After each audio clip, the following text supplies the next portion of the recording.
Did you receive it? If this isn't working, let me know on Discord.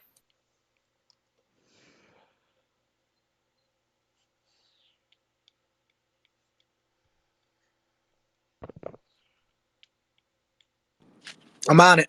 Good morning.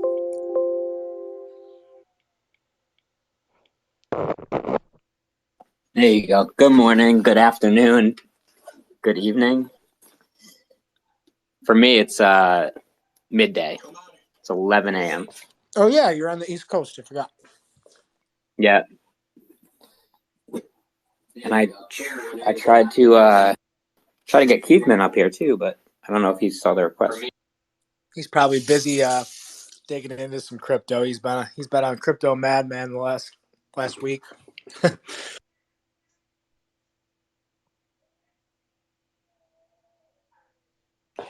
What's up, guys?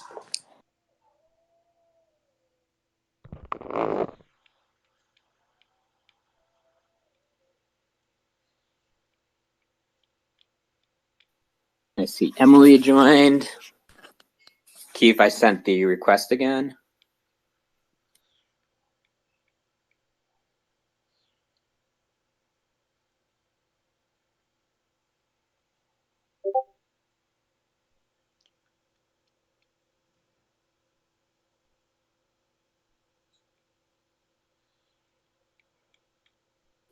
It's always funny because in the holders announcements when we do the polls for AMAs or weekly meetings or biweekly meetings, everyone picks like one day, one time, and then like I don't. When I first started this, it was like 2 people. I'm like, come on, guys. But it looks like people are starting to pile in now. Hey, what's going on? There he is. What's up, Keith? I didn't catch the co-host invite, but I just requested to speak, so it should be fine. Cool. And Emily, I sent you both the invite to speak and co-host, but let's see.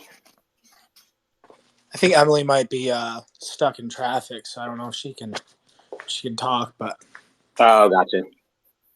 All right, so let's give it 2 more minutes. We'll get to 11:10 Eastern time, and then we can start it up. I hope everyone's weekend is going good so far.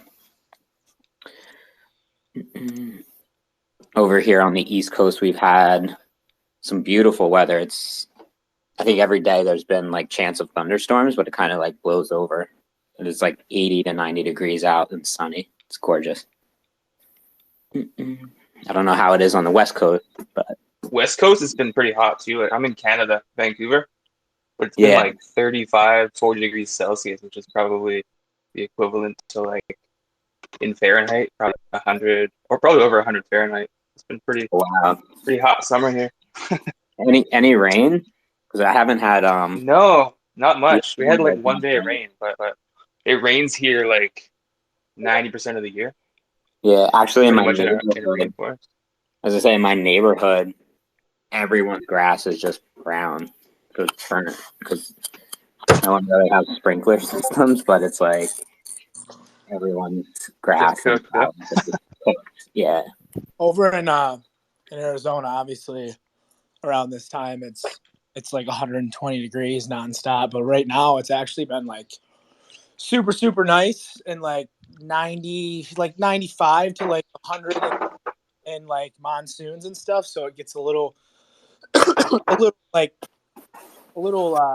don't know, humid for a little bit when monsoons come through, but then it dries up quick. And it's 105, like sounds like a lot, but it's usually like 120. So the last like 2 weeks, it's been down a little bit, and it actually feels really nice. That's crazy. Yeah, I was gonna say, it's gonna be interesting. I guess it's not soon, but for next year, because I think a lot of people either got into NFT world or crypto.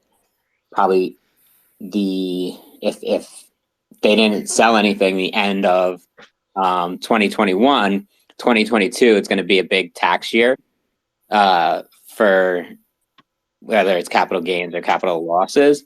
I think in Arizona, you guys are pretty good with that from the state level, right? With capital gains. Yeah. And what's funny is I just posted in I believe in one of the channels, just like a art, like a website article, kind of touching up on NFT and like taxes with NFTs and stuff. So yeah, I'm not excited to pay that because I'm definitely gonna have to. This will be my first really big tax payment into this realm. But yeah, I'm pretty sure Arizona's pretty good about it. Yeah, I mean, you'll still have the federal side, but I think I know our last Alpha Spaces we talked about security.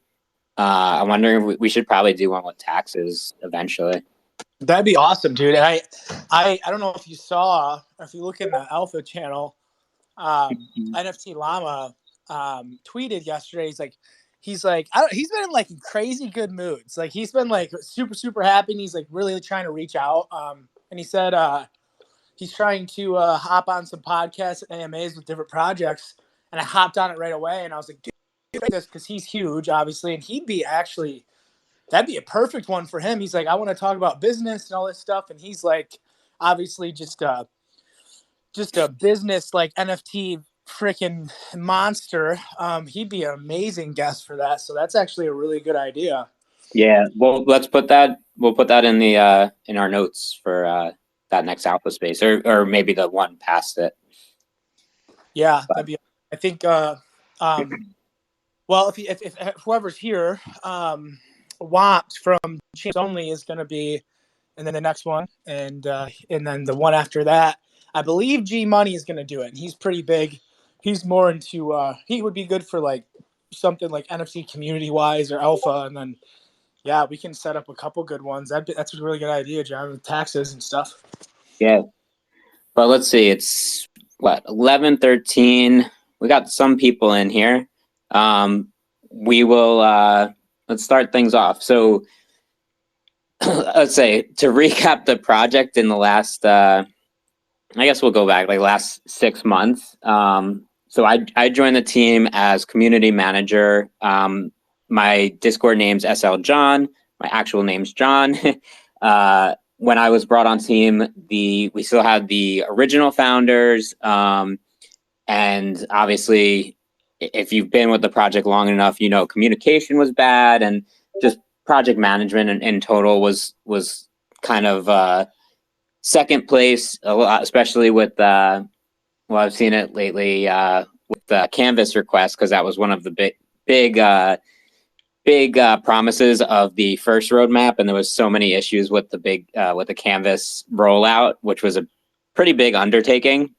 And we're actually, if any of you guys are in here and you own Shiba, if you look in our holders announcements, if you own any of the number Shiba that are in there, we had issues, I believe, with your addresses or shipping address. So please make sure you check that out and open a ticket and give us the right address if you have not, if you're still missing your Canva and you were in the first batch of sending. So as a community manager, I wanted to bring in some more visibility into the project, and about maybe 2 months in or a month into being on the team, we got a new founder or new management and a new owner, which is Emily. She's in here, and I think she'll probably jump on stage a little bit later, but she's really been able to put a focus on the project and give more visibility into the project's funds, budget, and allocation to what we're doing to make this project last into the future and figure out what the best route is for our holders, whether that's metaverse.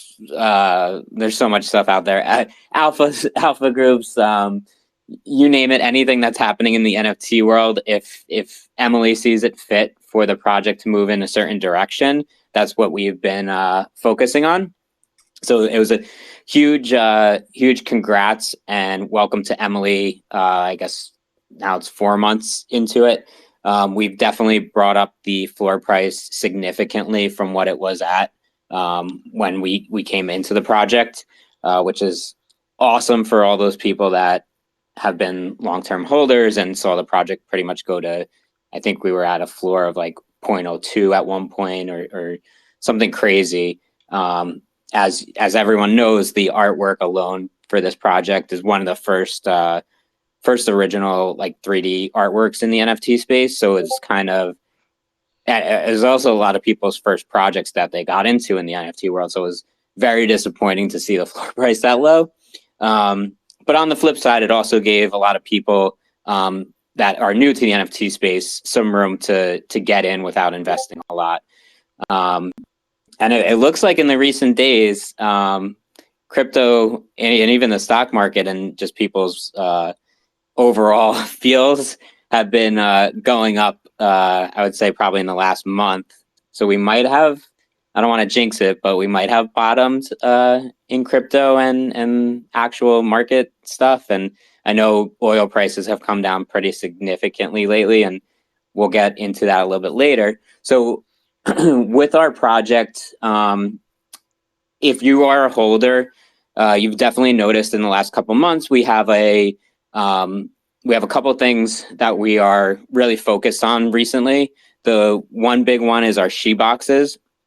So we have a website where you could lock away your Shiba, and it basically makes it so you can't list them on the open market for sale, and it shows that you entrust the project and that you're not selling your Shiba.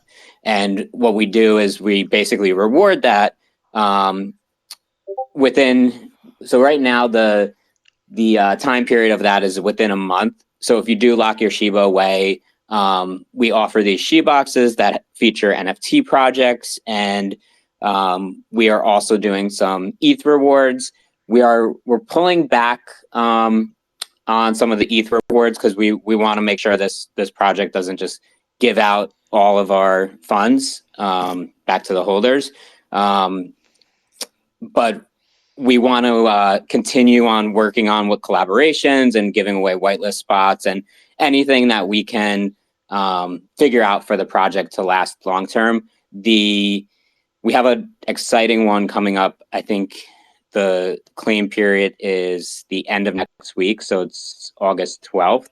And in those, we got a big collab. I can say it because I guess this is some alpha for you guys. We're partnering with Dumpster Dorks. It's a pretty cool collection, but they're giving our holders free mints. They're giving us, I think, don't quote me on this, but I think it's like 500 free mints for holders. And that we're going to throw those in our SheBoxes. So if you do buy a Shiba and you lock it up on the site, in the SheBoxes, we'll be able to give away 500 of those free mints. So that's exciting partnership. But that's kind of what we want to reward our holders with, whether it's collaborations or getting some free whitelist spots for some big projects. I was watching, I believe we gave out some spots for Alec Monopoly's NFT a month ago, almost a month ago. And that project, I've seen some pretty big. I haven't been in all the projects that we've that have been out there in the least recent days. I haven't seen numbers, but we'll go into that later of how many projects there are today versus how many were launching a few months ago. I'm sure that number's come down a lot, but it seems like the leveling out is happening. And with that, one of the things we introduced a couple months ago was Z, who's our alpha caller. So anything in the NFT world that is mentionable or shows some visibility in being profitable if you're trading it, or just having the next blue chip on your mind. Some of his first call outs was like Goblin Town, which went nuts. But yeah, so introducing Z. I don't know if you want to say anything now or let me introduce Keith before. Let me know. That's okay. I mean, yeah, you can go ahead and introduce Keith. And then I'll go back to you. Okay.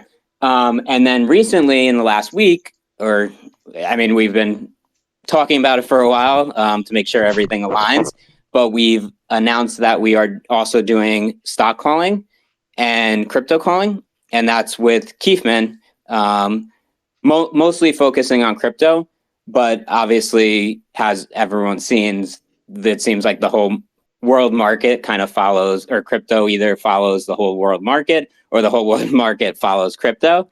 So Keith, it's great to bring you on board, and I can't wait to.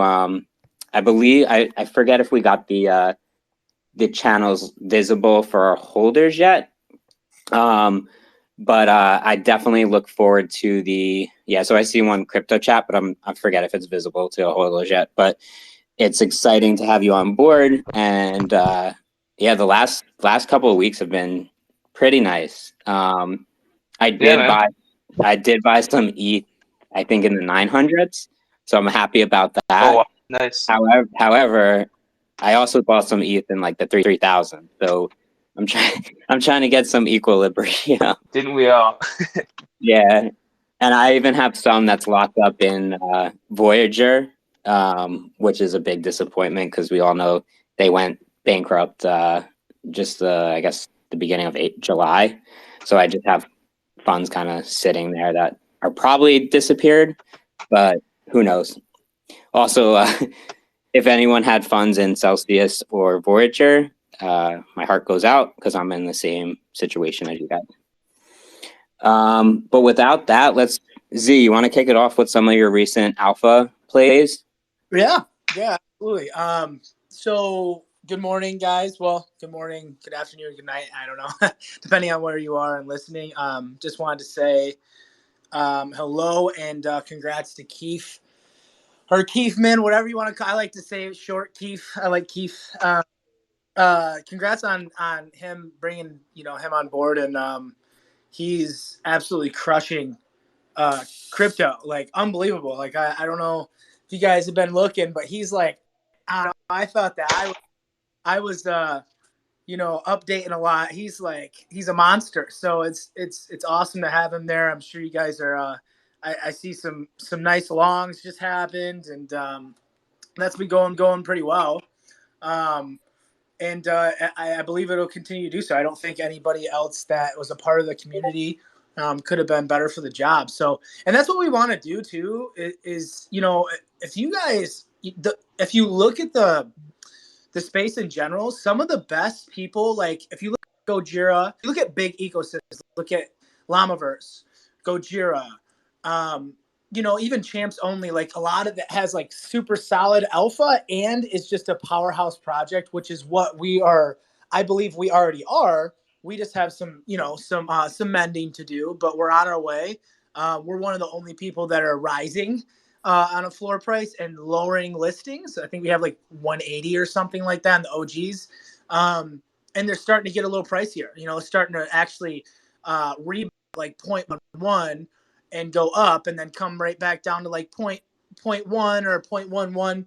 So that's really awesome. And so we're seeing that gradually rise. We want more eyes to come in, obviously. And I think we're building very nicely to do that. We're doing that in a market that's like really bad right now. So that's awesome. I believe that we are potentially, just as dominant as anybody out there. It's just we got to keep building. We need the community to keep trusting us and keep believing in us and keep, vouching for us. And we got that going on. And a lot of the past issues have been, getting mended and resolved. And we're doing very, very awesome. But if you look at, like I was saying before, if you look at these communities, a lot of the people are brought in from the inside, from the community themselves.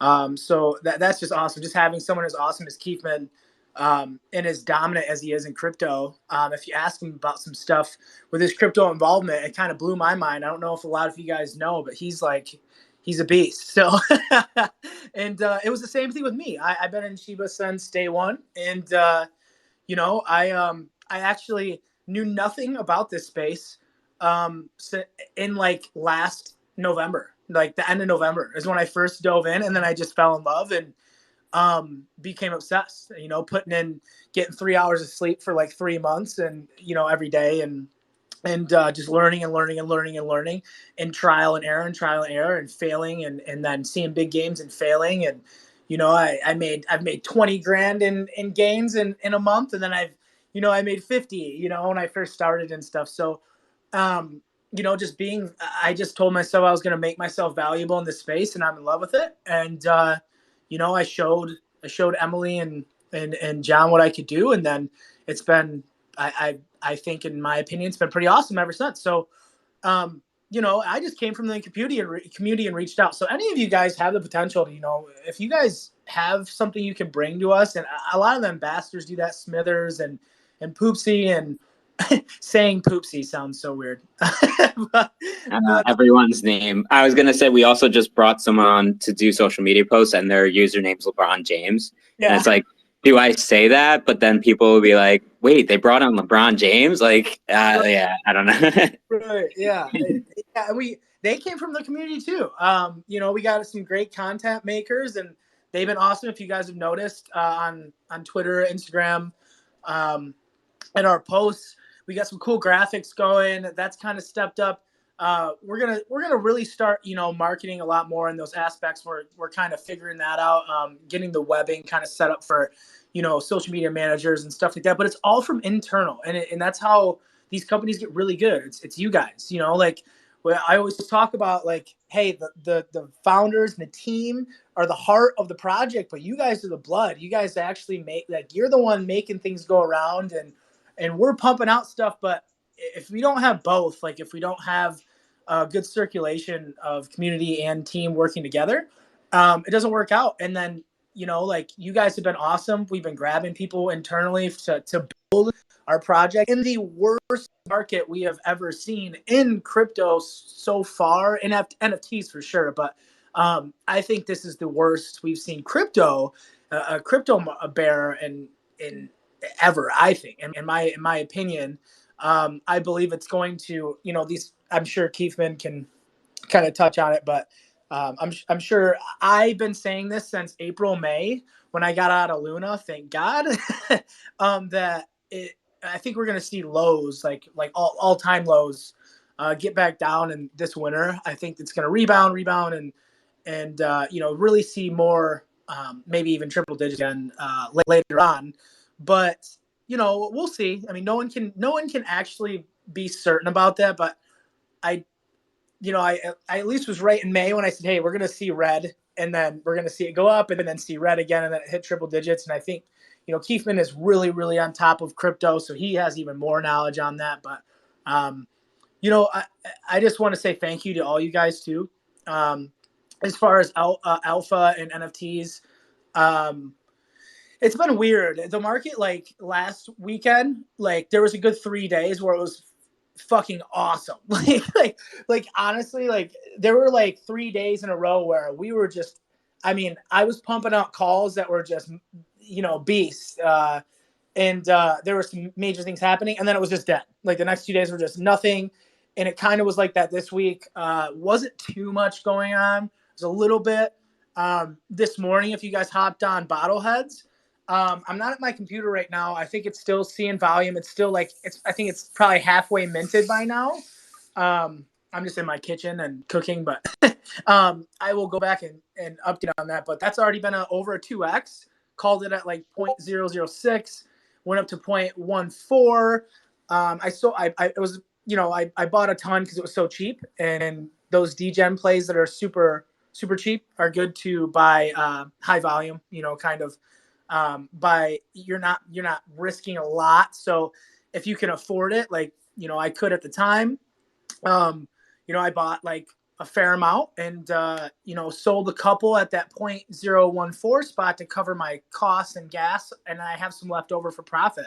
So that's what I like to do on a lot of these early degens. Like I posted right when this is getting a lot of attention, Bottleheads. There's Llamaverse, tons of alpha groups talking about it. It's still a crazy market. So I don't like to, say that it's a definite, it's still risky, but especially a degen play, they're all substantially more risky. But with this one, it's got a lot of attention. And so, at 2x in like 30 minutes over that. And so, What did you get in at 0.006? Yep. Was that because I saw the fall with that, right? Yeah, 0.006, and then it's the first pump went up to about 0.14. Wow. In like 30 minutes. So I sold a few that covers costs that I spent. It covers everything, and now I have like a few left over for profit. I can profit now, or I could. Or what I'm going to do is hold those because it's halfway through mint, and I think closer to mint out, it might have another pump. So either way, I'm still winning. I could sell these now for what I bought it for and still make profit. Does that make sense? Yeah. Yeah. So okay. Wait, it was 0.06, right? 0.006. Super cheap. It was like then that's more than 2x. That's like crazy x. Well, right? No, not 0.1, but 0.014. Oh, okay. Yeah, I think in the alpha call you have 0.14, so I was like, whoa. But yeah, okay. Yeah, did I put 0.1? Probably typo. Yeah, and I was like, oh my god. If that was 0.14 in 30 minutes, I would be a lot more excited right now. I mean, there's been crazier things in the space, but yeah, I was just double checking. Yeah. I'll fix that in a second. But thank you for saying that. But yeah, so those high volume DGen plays are awesome to do just because the potential's there. If you get on it early and there's going to have volume like that, and the space is talking about it, and you got like people like Llama and Champs and these big alpha groups and G Money and Dark Echelon and all these alpha groups talking about it, that it probably has a good chance. So you're not losing much money if it goes bad. Not financial advice, but still, yeah.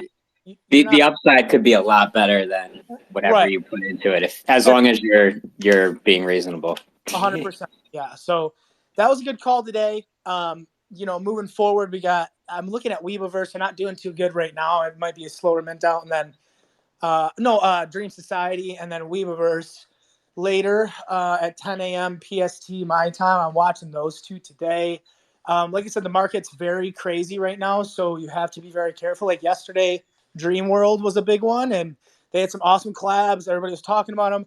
They totally botched their mint, and then the team did not handle certain things well, and they got FUD really bad. And then now it's a dud. And I always this is not financial advice, but what I do personally is I do not hold. I don't like Care Bears. Was another one that happened. Here's a good example of something not going as well. And if you guys have been around for a while, I'd say, well, it's a fact that the calls I've been making have been a lot more profitable than not. But no one's perfect. I can't predict everything that'll happen. Things happen in the market like randomly that sometimes botch a couple things, and I'd say 90% have been very good, which is very rare in alpha calls. Don't mean to toot my own horn, but a lot of some of them don't, and especially when the market's volatile. And actually, Care Bears is part of Recur, which is a different marketplace. They're focused on launching Web 2 projects or Web 2 either projects or companies into Web3 and kind of flipping them into a Web3 universe. And they did really well with Rugrats. And that went from like $50 to 0.5, which 0.5 at the time was like, I don't know, like $700 or something. So that was huge. And that happened within 24 hours. So they launched Care Bears. Recur, actually, the marketplace, you can send it over to OpenSea. And so I thought maybe that might happen again, but there was some issues with restrictions on buying on Recur. And I was watching Recur be a lot more beneficial. I actually went from $100 or $250 to $400. But on OpenSea was a lot more expensive. And there was a problem with the technology, and they restricted a bunch of people, so they were forced to go to OpenSea. And then when people transferred over to OpenSea, there wasn't enough volume, and it just dipped. And that's kind of what Rugrats did after 24 hours. And I cut my losses. I lost a little bit, and it happened. So if I could have bought on Recur, I would have bought on Recur and made like $150. But instead, I gambled, and I said, okay, well, this is what happened on Rugrats. Over 24 hours, it went up. Potentially, it could. Care Bears is not as popular, but It is from Recur. Let's see what happens. You know, I had to cut my losses, so I do not hold, especially in this market. You can do what you want, but it's super volatile, and I'd rather not hold things until the next bull market is, and you don't even know if it's what's going to happen. But what you do know is quick profits. You can do that now, you know. So that's what I focus on. Other than that, I wanted to touch on Alpha Spaces. The next one's going to be the 21st. Those have been awesome so far. People have been learning a lot. There's been some awesome guests. We had the first one was kind of on markets. That's with us, Shiba Social Club, Chain Scouts, who I also do Alpha for, and then Super Normal, who is an awesome project for Zipsy. Zipsy is one of the probably the largest Korean artist over there. Very, very popular, amazing artwork. They had a floor of like 3 ETH. They got some stuff in the works.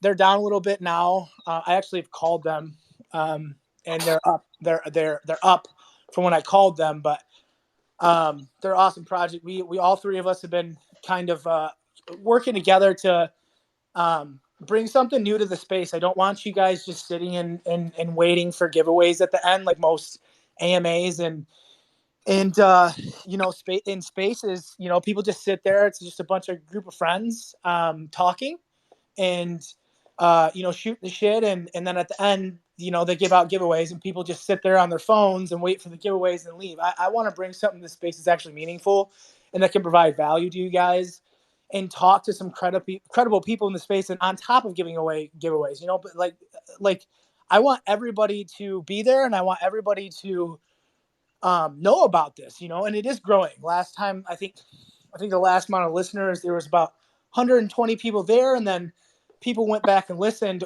to like double that. It was like 300 people went back and listened to it. So yeah, I was gonna say the last one was really informative on security, like crypto security and NFT security, and I forget who was the guy who DJ Savage. He's like DJ, yeah. DJ Savage is like really smart on it, and I actually connected to him afterwards just to go over some of the questions that were on there, and it was really good. Yeah, I was able to figure out some of my NFTs that like went missing and what happened to them. Yeah, he's great. He was the guest for.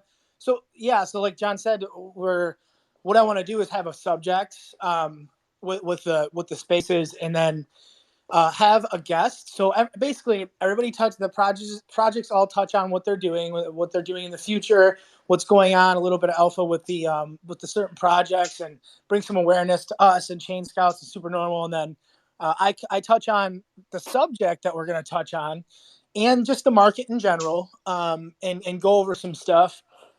And then we're bringing in a guest speaker for that subject. So like John said, the last subject was security.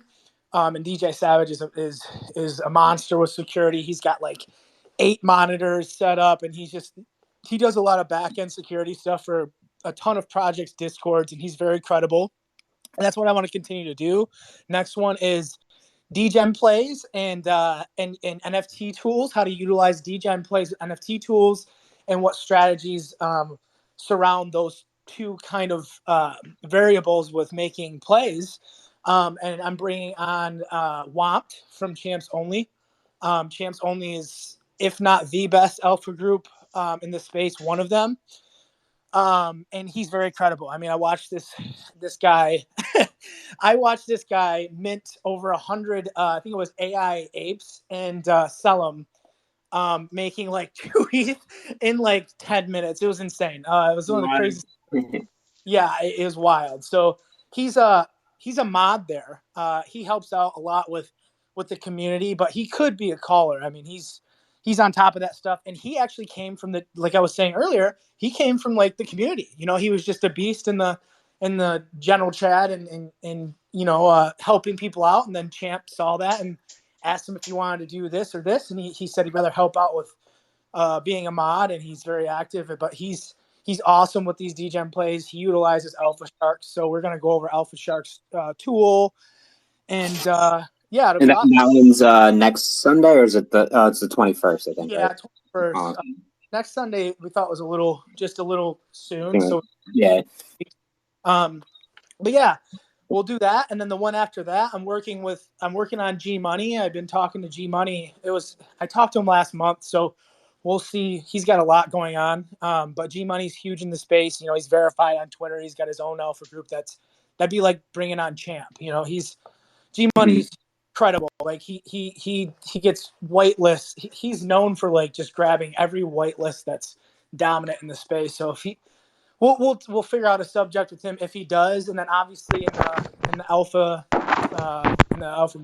channel, I kind of touched on NFT Llama was talking about hopping on a podcast or AMAs and him really wanting to talk about business and NFTs and stuff, and so that's why I was having you guys raid that, because I want to show how strong our community is, and that's something I want to keep doing, grabbing some whitelist spots from projects and or some credible people in the space like Llama that says, hey, I want to do some AMAs. It's like, let's show him, let's show him he should join up and do something like that. And John said, good idea to talk about taxes, and he'd be a great one to talk about taxes because he's been doing this for a while and he's super dominant in this space. So we'll continue doing stuff like that. I was gonna say, it sounds crazy when you started your talking, you were like, oh, I've been in it since November, like learned everything, and I'm like, it has not been a year yet, but like NFTs, I mean, I know they've been around for a lot longer, but like for the majority, it's like you've been doing this since November, which is only like a few months ago, I feel like. Yeah.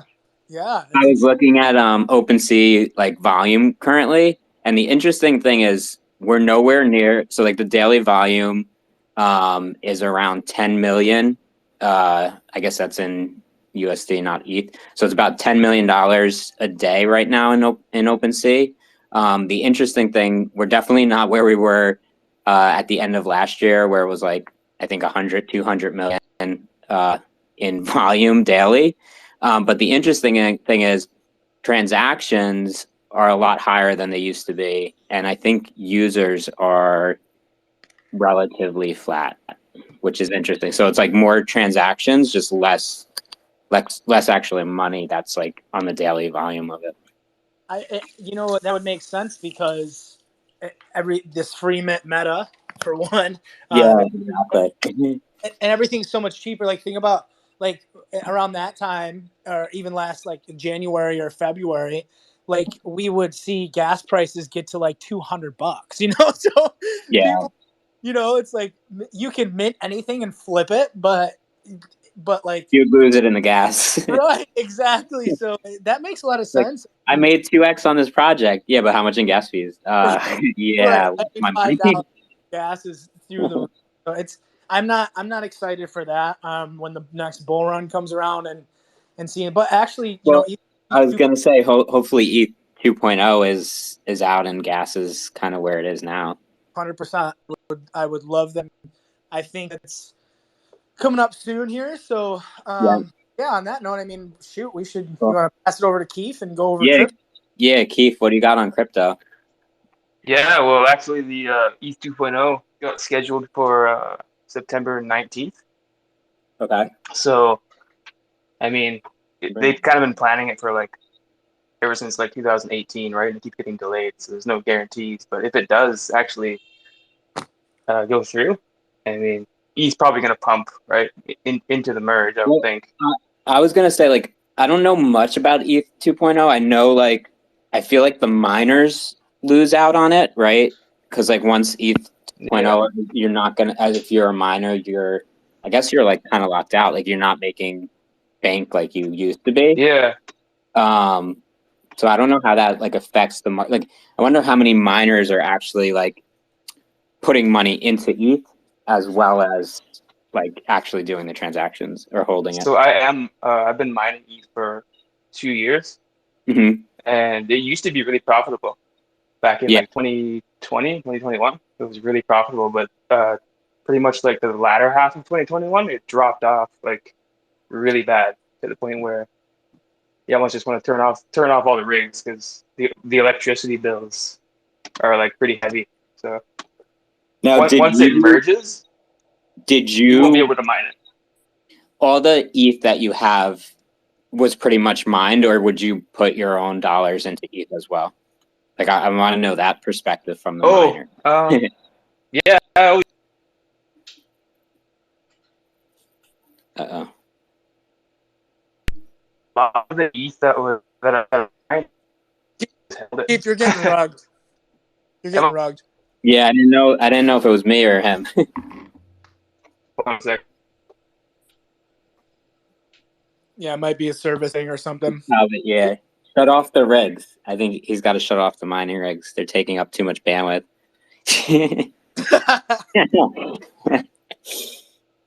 Yeah, but I was curious because, like, if a lot of miners are making money off ETH, or were making a lot of money off ETH, they would want to support it, right? They would put extra dollars into trading NFTs or whatever.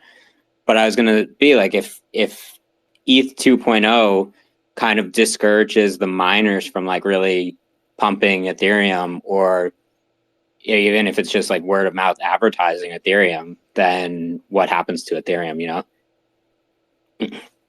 All the miners might, I don't know, Keith, if you switched, like, if you're mining like another coin or doing some other kind of transactions or going into like Bitcoin, but it would be interesting to know that effect of everything. Oh, he's not a speaker anymore. We'll see if maybe I think Twitter rugged him. Yeah. Keith, I don't know. Keith, can you request again? I'll message him and see if he can come back up. Yeah, I'll keep sending him invites. Yeah, but I guess on that note, while we're waiting for Keith to get back on, does anyone in the audience have any general questions or comments about the project, or want to congratulate Z or Keithman on not only their roles, but like any of their calls that they've had lately? I guess Keithman's might be too early, but I don't know. Keith's, I think, been here since the start of the project, and I know I would always see his post even when I was a holder, of just like crypto plays, and I was always amazed because he would be trading on a broker where they allow him to like use like 50x leverage. Oh, he's back. Keith? Oh, you're back.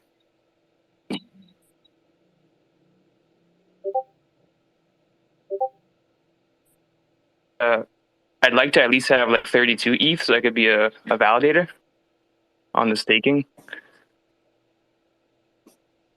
Gotcha.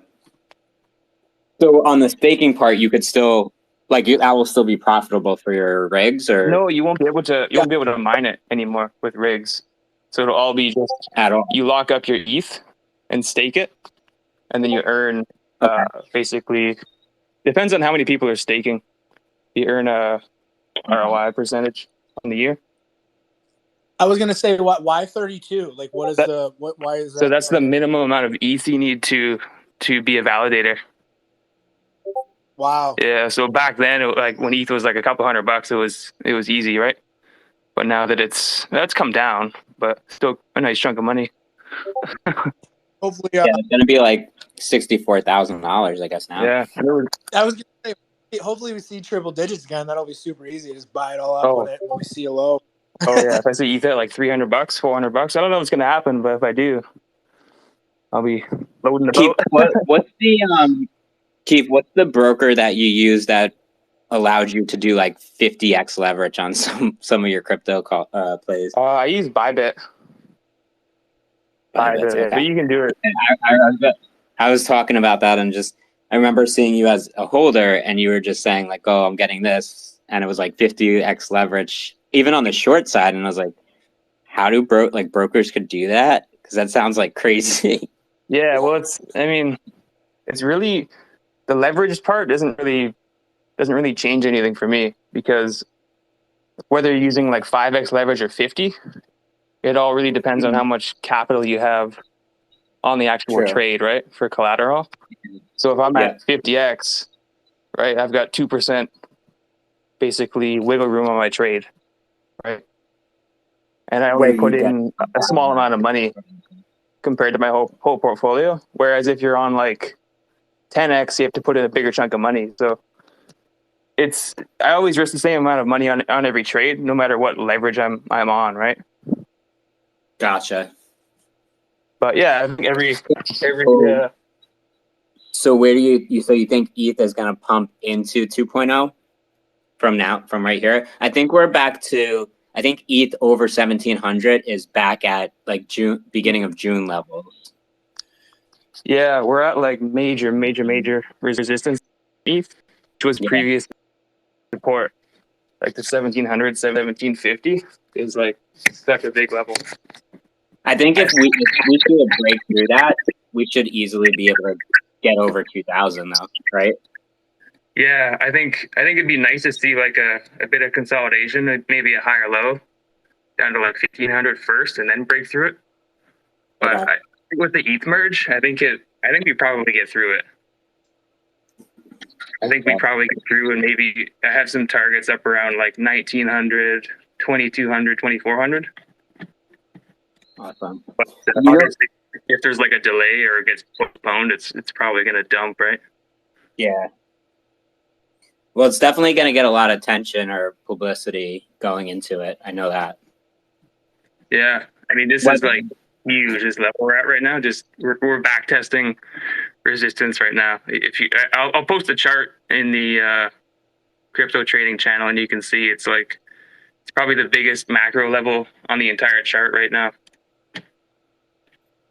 But if we clear it, you know, it'd definitely be fun to watch, regardless if you're in it or not. But yeah, like I said, I'm trying to get funds back from Voyager, and right now it doesn't look too good. I thought they were doing like a refund. They're getting bought out and refunding clients. Not yet. So they got approved. If you had just USD in your account, they can refund that amount back or send it back. But they're still trying to figure out their buyout. I think FTX came in to offer a bid, but it was like pennies on the dollar. They lowballed it, right? Yeah. We'll see. I mean, there's a lot of users on it, and there's a lot of stuff surrounding it. So I think they will get bought out. It's just a matter of, will it be like 50 cents on the dollar or like 20 cents on the dollar that we get back? I think that's funny that they said, yeah, your USD back, but obviously the majority of people that were using it didn't have USD in there. You know, like obviously. I was like, why would you have a Voyager account with USD? It like defeats the whole purpose, unless you were like in the transition period of like buying something and you got locked in. But I'm still like, I don't have $1. If anything, I'd have like USDC, you know? Yeah, it's probably a cop out, dude. Like they're just we're seeing so like the space right now, not even with even crypto. Like we're seeing crypto exchanges do that, and then we're seeing like NFT projects do the same thing where they're just like, I'm not kidding, because I mean you guys.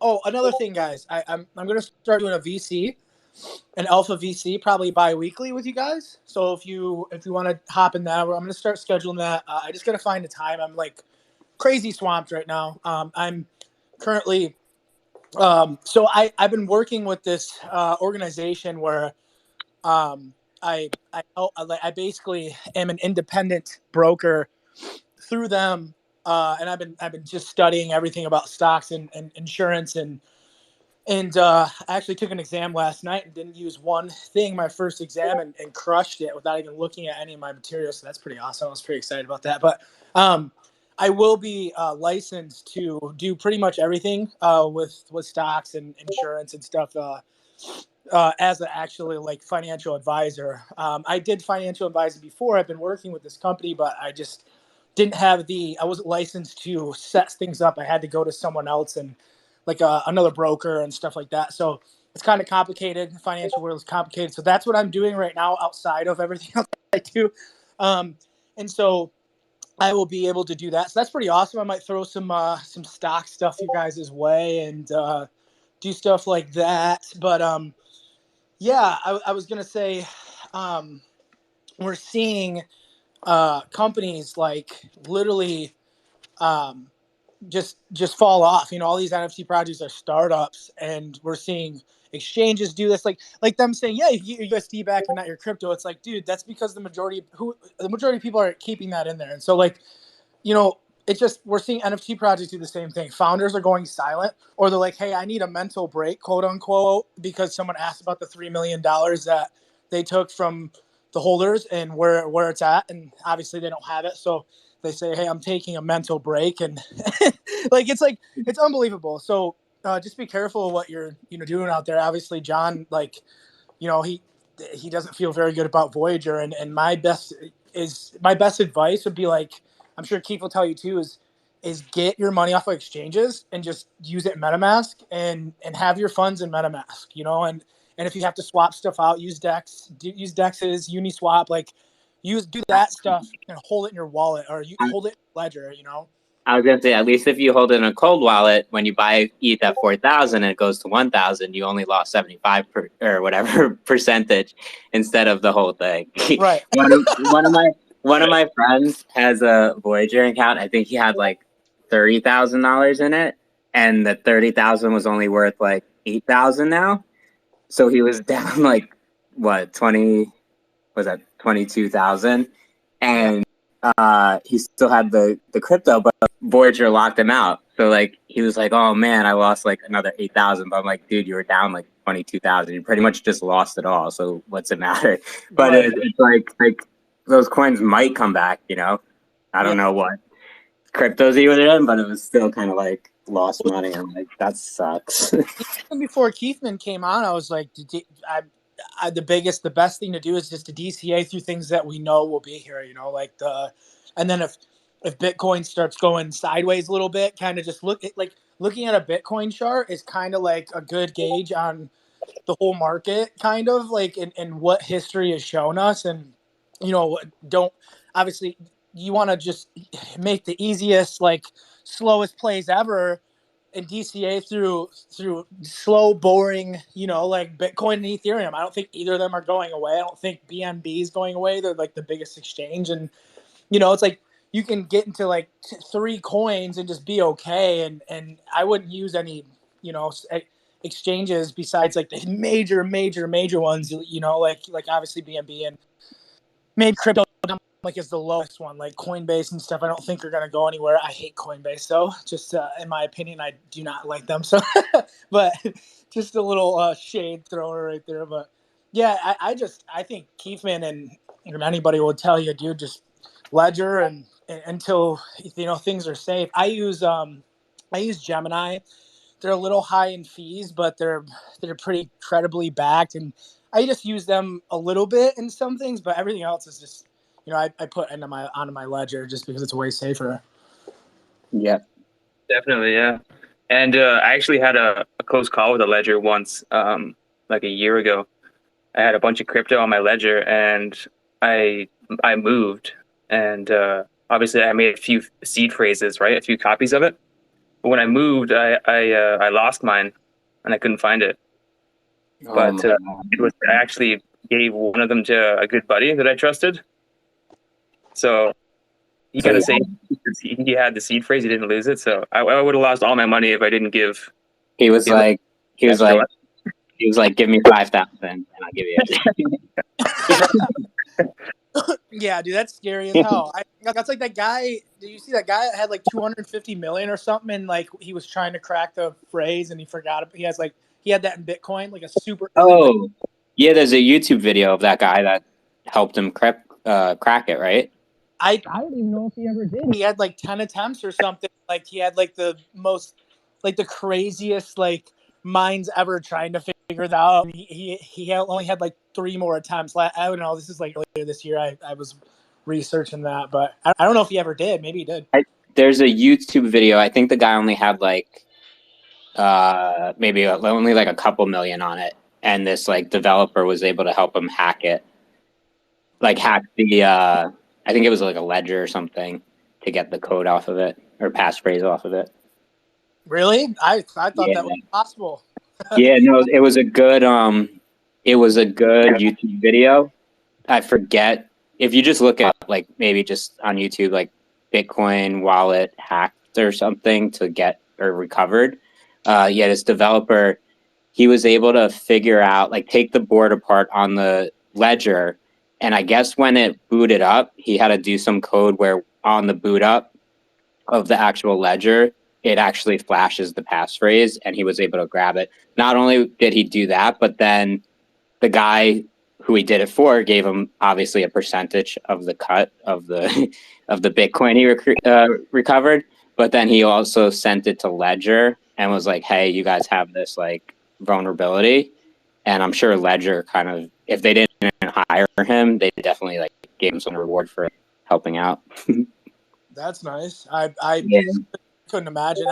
Another thing that we can say is like, I'm like, I don't know about you guys, but the biggest reason I think I do know, I'm pretty sure everybody here that's still in the market, still in NFTs especially, believes in it. You know, like believes in the technology, believes in the future of it, isn't just here to make money, which is funny. I talk about getting in and out of these projects, and that's pretty much what I focus on is flipping and making money off of these this bad market right now. But I firmly believe in the technology of NFTs, and I don't think it's going away. I don't think crypto is going away. It just stands for too much. The whole entire point of Bitcoin is to get away from decentralization and on all the problems with fiat. And if you really dig into it, it's like it's the most badass technology we've ever seen, and solves so many problems that we've had over centuries and centuries and centuries and centuries and wars and wars and wars, and it all has to do with things that can be taken and land and all kinds of stuff that Bitcoin and cryptocurrency solves, and a universal, I mean, like a worldwide currency, and fiat, there's a problem. The U.S. government, there's a lot of problems with there. I don't even want to get into it. Inflation is the worst. We're seeing a lot of issues now with that. And crypto is obviously the answer to a lot of things. And until it's extremely, mainstream. And NFTs as well. NFTs is a lot earlier though. It'll be the way it is right now. I don't even believe in regulation. I believe in a free trade, and you guys are responsible for your own stuff. I'm responsible for my stuff, but that's not a lot of people agree with that. So, what I was going to say is like I'm not a Bitcoin maxi or an ETH maxi. I believe in this 100%, but there's things we have to do intelligently to just to be smart about our funds and just to move forward with our finances. And so, like, I'm not going to just have all my money in ETH. I do have fiat. I'm more of an asset guy. I like to, have as many assets as possible and have my eggs in all different baskets. That's what the most successful people in the world do. And, they have their eggs in all kinds of baskets. I even have an auto investor. I used Acorns that just kind of rounds up my fiat transactions, all my credit cards and my banks. Credit cards I hate because they track your expenses, and that's pretty much why they're there. The government tracks us all the time. I've been learning about like the Patriot Act after the Twin Towers bombing, the 9/11 thing. They put this act in that basically violates our rights to.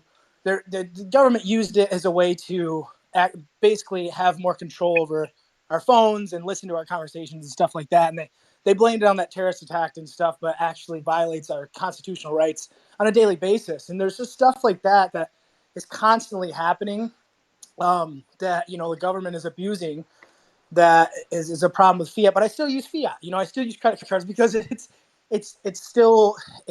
kind of like you don't have to, but it's still smart to do. And until we see an adoption where crypto can be everything, that, it'd be smart.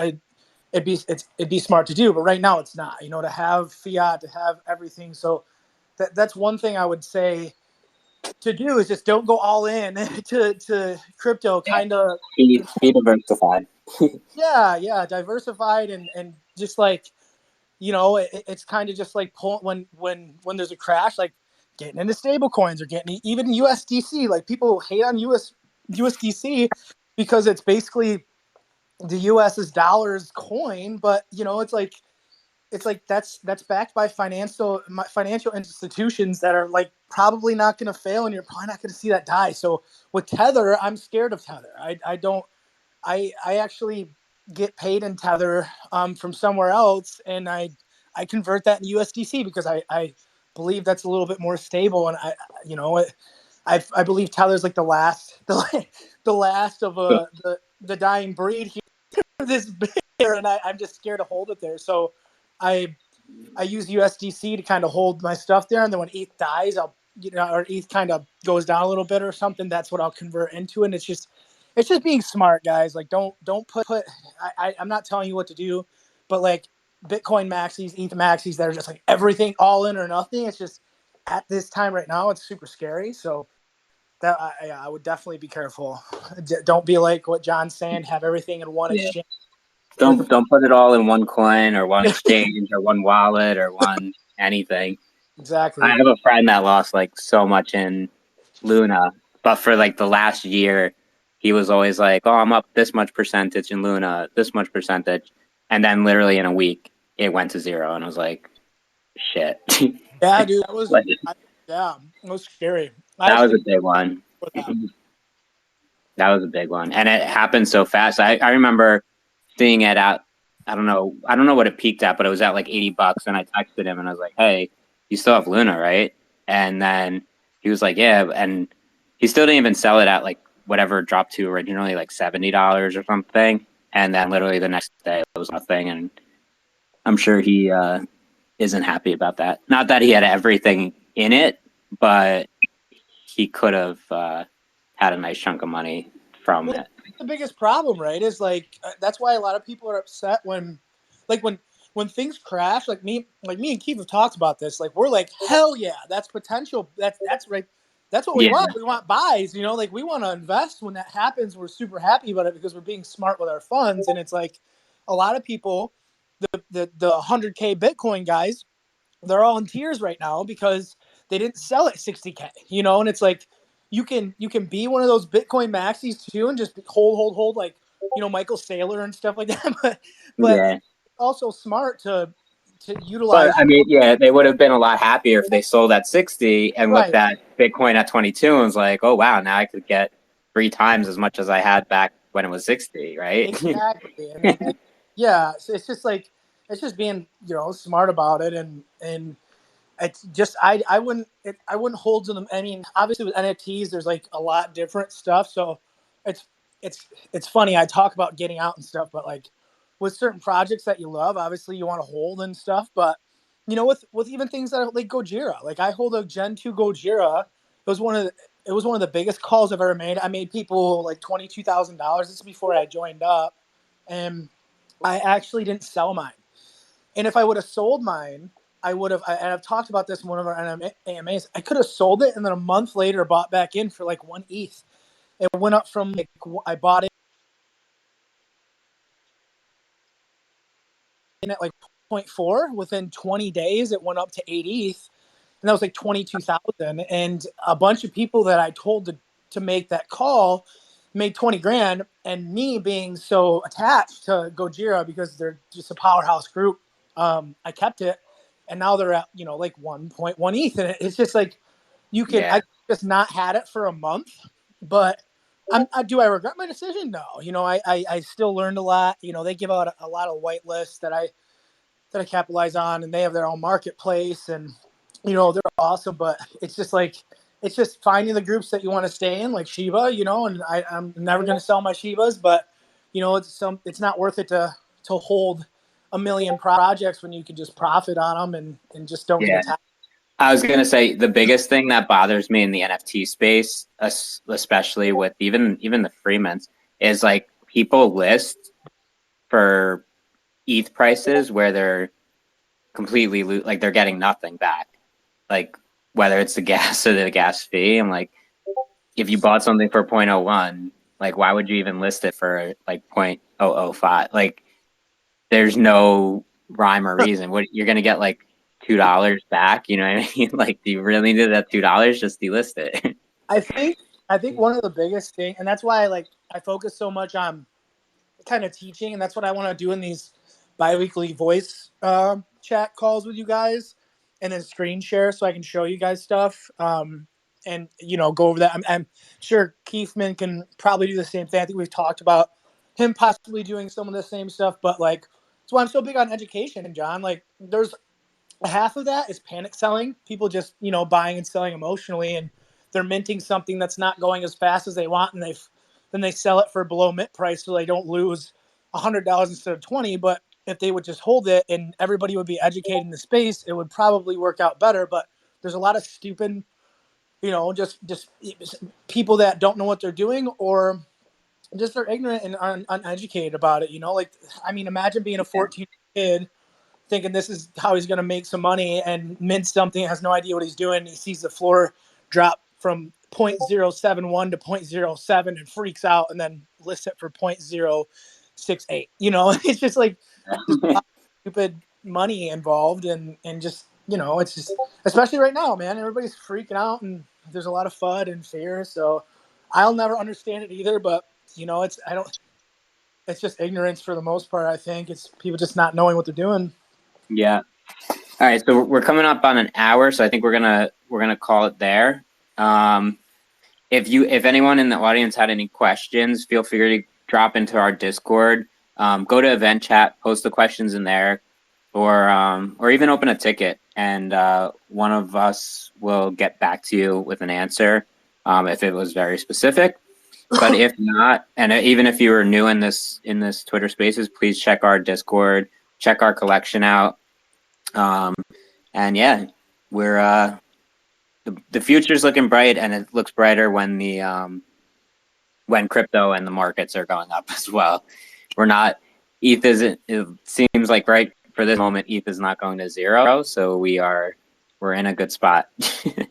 And John, do you think before we get off, do you think Keithman can kind of go over like how the crypto is set up? Because I did want to touch on like the channels. Yeah, I forgot about that. Like I just want to tell you guys it's kind of set up like NFTs, but like Keithman could probably touch on it more so, and like what the channels are if you guys want to. Yeah, I was gonna say, are those? I know like we could see them as like the internal team, but can our holders see them now? Yeah. Are they active? Oh, yep. Okay, they are.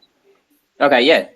Keithman, So basically, the crypto trading channel. That's kind of where I'm going to be posting all of the like TA and charts, and even trade setups for spot or leverage. I'm mostly going to be posting like ETH and Bitcoin. I don't really do too much alts, but if holders want to see some alts, I'm more than willing to alts. Yeah, we've had quite a few trades. I mean, the market's been kind of boring sideways for the last week, right? So there's been a nice range for sure. So there's been some juicy trades in there. If you're on leverage, of course. So that's that channel. And then we have shitcoins, which we haven't really started up on that one yet, but I'm thinking that one's more of like a micro cap kind of, high risk spot kind of channel where, holders can bring some coins to us. We can have a look at them, and, if they look good, we can post them with some levels to buy at, and, obviously not much market for shitcoins right now, but I mean, it's there. Yeah. The thing, right, in this bear markets. I mean, if we do pump though, if like Bitcoin and ETH pump, obviously, a lot of these small caps are going to fly. So there might be a time for that. Right now, we're just sideways. A lot of alt like to fly when big caps go sideways too. So we'll keep an eye on it. What else do we have? Info and tools. So that's where I'm going to be posting basically like resources, tools, websites for, if you want to learn and follow along with any charts or TA that I'm posting. You can actually open up like a TradingView account. I have the link in there already, and you can upload any of my charts and watch the markets live with all my levels pre-marked out. And you can even trade off them as well. So that's definitely a good tool to have if you want to learn and TradingView is amazing. Definitely. TradingView is definitely trading. I'm a TradingView freak. I'm on this thing all the time. I love that. So in TradingView, you can add studies that other people, like Keithman said, like if he has his chart set up, you can like pretty much set your charts up exactly like his. Yeah, like I'll post a link to my chart, and you can click on it. As long as you have a TradingView account, you can open it, and everything that I have on my chart will pop up for you, right? And obviously with live price action, right? So and it will copy for it. So like if you're looking at a certain company or coin, whatever studies are in a certain chart, like if you just put the new stock or the crypto in it, it just copies over those studies to that chart, which is awesome. Yeah, exactly. Yeah, so I could put a stock in there, or dollar index or whatever, right? Crypto, and as long as you have that link there, you can click on it, have a look. And there's also for anybody who doesn't have like any experience at all in trading, especially, I mean, I wouldn't recommend trading leverage if you have no experience. I'd probably like trade spot or paper trade. And if you want to paper trade, you can actually do that right on TradingView. You can trade like live market price action on TradingView with like 100K fake money. So you could actually take any calls that I put out and you could trade them right on TradingView. I think you have to have the basic paid subscription, which is like $30 a month or something like that. But I mean, if you want to learn how to trade, you're gonna have to pay a little bit of tuition, right? A little bit of money to get you going. Yeah, I was gonna say, if anyone who's a beginner or new to trading, just in general, always paper trade first. Definitely, yeah. And I would say, like, don't paper trade $1 million. Paper trade what you'd actually have in your account, so you could figure out what percentage you'd make as like a like specific, like reasonable goals for yourself. It's a little easier, I find, if you trade like millions of dollars in paper money and even lose it than it is if it was real money. Yeah, that's the thing too with paper trading. Myself, when I started trading, I never, like, I tried it, but it's different, right? When you're actually trading the market with like real funds, the emotional aspect kicks in, right? So now when you're trading paper, it could go to zero, you don't care, right? You don't have to worry about risk management. But when there's real money on the line, it starts to get, you take it a bit more seriously. So myself, I've always kind of geared towards, like, when I started, I like to at least trade with like a little bit of money, just a small amount that I'm okay to go to zero, right? To lose it all. So, but definitely. Yeah, paper trade if you're new. And then there's it's a lot harder to sweat when it's paper money, when it's fake money, than when it's like your real money. Yeah, so I mean, trading's like, you get a lot of, it's a psychological battle, right? Trading, that's one of the biggest things. It's just psychological, keeping your head in the right place and your emotions in check, right? So I'd say it's very relatable to like playing poker. Yeah. Like, you're holding a hand, they're holding a hand, and if it's all just fun money, then it's easy to just go all in, right? Yeah. But if it's real money and you're like one-on-one for the tournament in a poker game, you're gonna take your time and also like feel that pressure more than if it's just a game with your friends for free. I wouldn't, it's obviously good to start paper trading if you want to learn and, learn how to place orders and stops and take profits and, get the hang of it. But eventually you're going to want to actually try with a little bit of money so you can learn how your emotions react to the market, right? Definitely. So, yeah. I did not use paper money. I went all in and I learned the hard way. But it's all right. It's like, it's how you learn the best. But yeah, I wouldn't, maybe with what you're saying, using paper money, and that's actually a really awesome. It's obviously not the same, but it gets you that experience. I was just like, I dove in head first and I was like, I'm going to learn. That's how I've always been though, man. Like I'm going to be the kid jumping off, doing backflips off the garage when I'm little until I break my arm, and then learn my lessons. So sometimes it's the best way to learn, right? The hard way. Yeah, I was gonna say I did the same thing you did what real money first, and I just look at it as like lessons learned, and it definitely gets reinforced when you lose real money. But it's like, hey, that was an investment in my education, kind of thing. Absolutely, like, right? You can't be a winner without being a loser first, dude. Failure is like, I think Robert Kiyosaki, and there's a lot of guys that are very wealthy that say, hey, I actually go towards failure.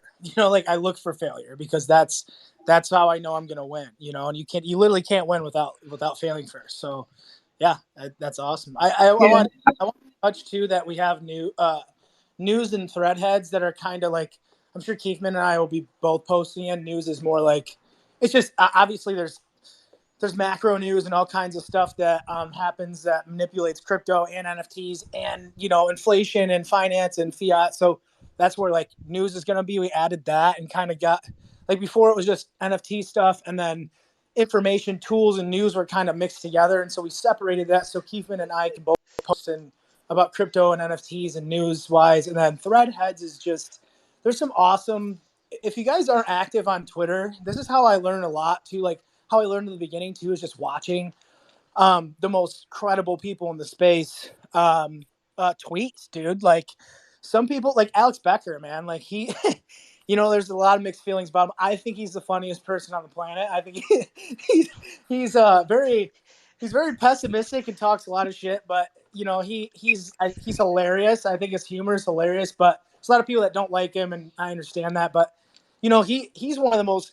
It doesn't matter if you like him or not. The guy is very dominant in the space. He's got, I think, I don't know, almost 1 million followers just from getting early in crypto, dude. And he's just smart when it comes to long-term stuff, and he's got a lot of credibility. And guys like him, just watching what they tweet and stuff, but even like smaller people, they'll do threads that are so informative, and there's some awesome threads that you can learn from credible people. And I'm going to start posting more in those in that area. Was just, so if you want to take some time out of your day while you're eating, lunch or something and read through these long threads, they're super informative. Like I have a bunch in my back pocket that I'm going to start posting in there and stuff. So that's what that's for. Awesome. Yeah, I was going to say one news thread that's probably worthy in the stock market this week is I know AMC reported earnings. I guess it was Thursday night, but they announced, which is funny for all the just Reddit and Twitter culture people. They're doing a special dividend of secondary preferred shares in so every AMC one shareholder gets a special dividend in a secondary, well, it's not a coin, but it's a share of APE. And I think it's going to be a separate ticker of like a stock that's going to be called APE. And it's for all the like APE holders that are aping into certain projects. But I mean, for this one, it's for AMC. So they're kind of playing off the community that's kind of kept AMC stock like thriving for all the people that are on like Reddit and Twitter. I don't know if Keith or you saw that, Z, but it was interesting. That's actually, man, that's smart. It's almost like if GameStop kind of played into it and made like stuff for all their like crazy holders a year ago, which I don't think they did play into it, but AMC is definitely capitalizing on it. Yeah, I didn't see that, but that would be smart. That brings me to mind to think like all these. We're seeing like right now we're seeing a lot of companies like really convert into this space. Like Bentley, if you look at the alpha calls, like Bentley just dropped theirs, and they're actually out of Web 2 companies, and especially cars. Some of them have been huge flops, and some of them have been like. Yeah, I saw Mercedes, I think, flopped. But I said that the big one this week was Tiffany's. Tiffany's making those necklaces for like the CryptoPunks. That's a huge one. I didn't know that. Oh, and also Gucci is accepting ApeCoin, I think it is. I saw that. Those are like two big ones. Balenciaga is making garbage bags for 1 ETH.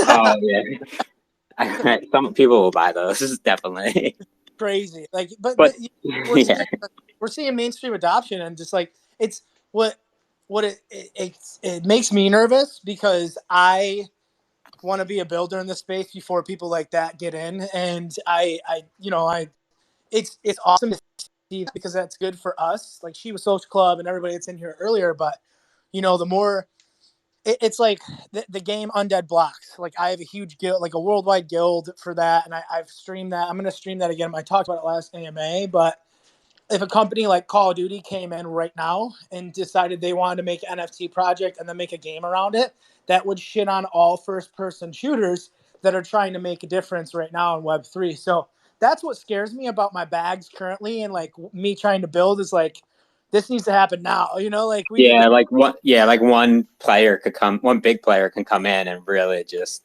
dominate. 100%. Which is crazy that they haven't yet, like I feel like it's so easy for them to do. They just, I don't know. But then you've seen big companies fail. Like, so I know AMC, with the Walking Dead one, like if you just go off like the floor price, they're like really bad. And like, they're building up. In theory, they could make a game. Well, I don't know if the AMC Walking Dead games that did good, like all the different ones they had, but it has the potential to go like gangbusters. Yeah, and it's just a matter of if they're taking Web3, they just some of them don't know what they're doing, and then some people are like actually having some really good advising and consulting. That's what Bentley's doing. Like they actually they're setting their stuff up and listening. Like look at Steph Curry, Kevin Hart, Chris Brown, their projects. They're flops. They're horrible because they have no idea what they're doing in Web3. So I approached them and was like, hey, you're famous. Let's make an NFT project. And as far as my connection with the teams, like the team, I specifically opened a ticket and talked to them, and they were the worst teams, like just horrible. I mean, just huge egos, and like it was the same thing for Audis when they dropped. I flipped that, but like there was no way I was holding it for long because the team was like super kind of like up their ass and egotistical about their project, which it's Audi, why wouldn't they be? But it's like when you're doing that and you have really no idea how this works, you're probably not going to do very well, and it shows. So it just depends on the teams, man. Like you're right. If AMC Walking Dead, like that storytelling one, like the that was because at that point, at that level, like AMC, the actual company, has tons of funds behind it. But then like that one of their games, they had almost like every big influencer that's like a Twitch streamer and stuff was like just doing a playthrough of that game. So like the exposure you get is like massive. So like you're right, if Call of Duty or like one of the big game producers just goes in with this, they could completely shut down like every other little project, right? Because everyone would liquidate and be like, oh my god, I want to be in that. Like Bored Apes could go to zero because they would like all that money would just get funneled to Call of Duty. I could say something, like something crazy. we talk about like society and like how there's like just like issues with mindset with like the NFT realm, and people are super crabby right now because things are in a bear market and stuff. But at the same time, there's benefits to us as far as societal norms of like not being very adopting to new stuff, right? Like everybody thinks NFTs are scam, and these big gaming companies are super prideful in their games. And like if you talk to actual gamers and big streamers on Twitch, they're super prideful in their Call of Duty. So they're not going to transfer over very well. And since Call of Duty doesn't need funds to go in NFTs, they don't care about the technology yet, and they're not in it. That's a plus for us. Like that's huge. That's where we can build now. But now that we're seeing more and more mainstream companies trying to make this conversion, it's kind of scary. That's why I'm like, dude, every day I'm like, I need to do everything I can in Web3 before this happens, because I don't want to be, the .com boom. Look at that. Everybody's, internet won't happen, but the people that capitalized on the internet are set for generations and generations. Yeah. And like the winners that came out of it, like were crazy out of the time, Yeah, absolutely, dude. We're seeing a digital revolution, and Shiba Social Club's ahead, but we got to keep building. And it's just, myself, I'm working on a project, and I'm like, dude, I need to get this out. Like, I don't want to rush. Like Gary Vee's like, dude, don't rush. You're blah blah blah. But at the same time, it's like, dude, Bentley's making a project. Like the NBA's got a project. Like the NFL. Like as soon as people catch on to that, it's it's gonna be like shit. Like I don't want to miss it, you know. So yeah. I think there's Don Jay's requesting for. I don't know if he wants to say something. Yeah.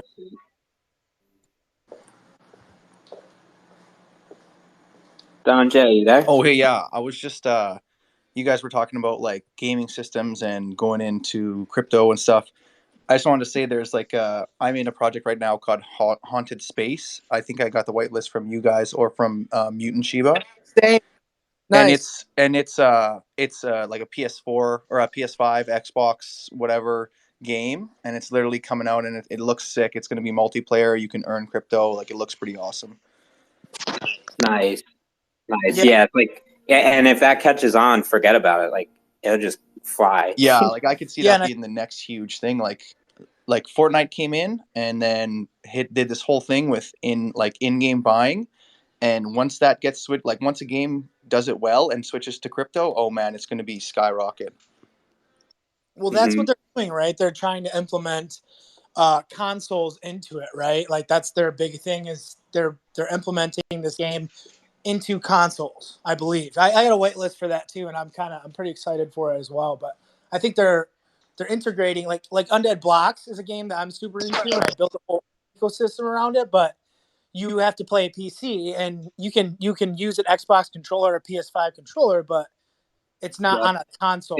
It's funny. It's like I know this from having my little nephew have my credit card on his Xbox one time, but like once you get on those consoles and you have that mom and dad credit card on those like 13, 14-year-old kids, forget it. Like that's how Minecraft and Fortnite became like billion-dollar companies because my little nephew, I'd like look at my credit card statement. I'm like, I didn't like authorize like $50 in like NBA like points and stuff. I'm like, what the heck? So I had to like call his dad and be like, yo, cancel my credit card on that thing. Like, all he does is click like X on the Xbox or like 2 buttons and it charges my credit card like $50 every time. And I was like, what?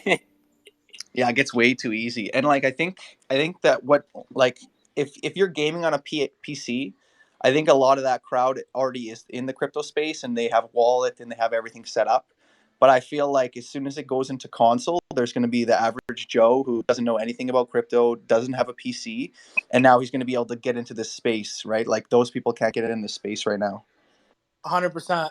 I 100%. Like that's what Haunted Space Haunted Space is playing to is getting it on the consoles, which is smart, man. Like the only problem with the gaming communities we saw it crash because they come out and within 3 months the coin crashes, right? Because they have to keep demand up and keep the coin being burned. And so as long as you got an ecosystem that surrounds that and it can be sustainable, because there's a lot of games that have just went to shit. You know, it's like Axie was huge, and now it's like you have to grind and grind and grind and grind and grind for like $15. You know, so it's just it depends on the ecosystem. But as soon as that can be, you know, if a game is super like Haunted Space and they're super, you know, they're adapting and they're innovating, like that's the stuff that might be here for years. That's how I look at Undead Blocks. You know, I 100% agree with you that that's something different. It'll probably take the space by storm, man. Look, you're right. Think about how many people use consoles. There's definitely more console users than PC, and that's huge. There's some huge potential with gaming. It's just if you think about it, like look at Fortnite. You know once games realize like. The problem with the gaming community and system is they're very selfish. They're making a crap ton of money off of their in-game currency and stuff like that holders don't get ownership of. Like think about how many people have bought Fortnite skins and all this stuff, but they don't own it and they're just paying the game, you know? Like now you can buy an NFT and hold all your assets, and assets can be your NFT, and you own that. You can sell it when you want to other people. When people start realizing that, and then the gaming like systems like Ubisoft and everybody realizes that they're losing money from the consumer realizing they can have controller assets and sell and buy, and not give all the money to the. Yeah, I think the biggest thing is going to be when you have like games cooperate with each other, or game publishers cooperate with each other. So like if you buy like a skin or something in one game, you could use it in some other games. Because right now, anything that would be transferred over to crypto, you're still only using that thing in that one game, right? So it's like once that game kind of like fades out and you don't play it anymore, then it dies anyway, So I think that the multi game is going to be like the big thing. You know what's awesome is that's Paid Scouts. That's why I joined and started doing alpha with them, because that's what they're doing. Like they're making a game that wants interoperability with other ecosystems in other games. So they're trying to make a platform where other games like Llamaverse and all their holders can be intertwined with their ecosystem and play their game with their stuff. Like I think it's called. What is that? There's like apartments. It's like pixelated. It's land. You can buy apartments and stuff. Oh, it looks like SimCity, SimCity kind of stuff. They have. What that one's called. Yeah, they have other project integrations, so they can if you have like an ape or like a Gojira, that can be your avatar on their land. It could be like you're saying, like different games, being interoperable between games. So that's something that some companies are doing, and I'm super bullish on that too, dude. Like that's how you keep it exciting. Like if you think about it, there's a new Madden every year and a new NHL every year and a new sports game every year. Why? Because people expect, there's a new Call of Duty every year. So it's like it's just keeping that demand is the hard part. It'd be cool, like if you buy like something in the future, if you buy a certain player with a jersey in like an NBA game, that it would go forward to all the next NBA games, kind of like. So that's what I think games are going to start to switch to that because of this exact thing. Yeah, like I was thinking of in Call of Duty, like they'll probably release guns, and then you can buy, like you can literally buy it same way you buy a gun loadout right now, only it's actually worth something. And then I bet you if they're going to discontinue that, you'll get like a refund back, or you can use that towards like a new gun that they're now releasing. And then it'll stay as one game. And then instead of releasing a new game, they'll just do a new update because they don't need to get all that capital from selling that game.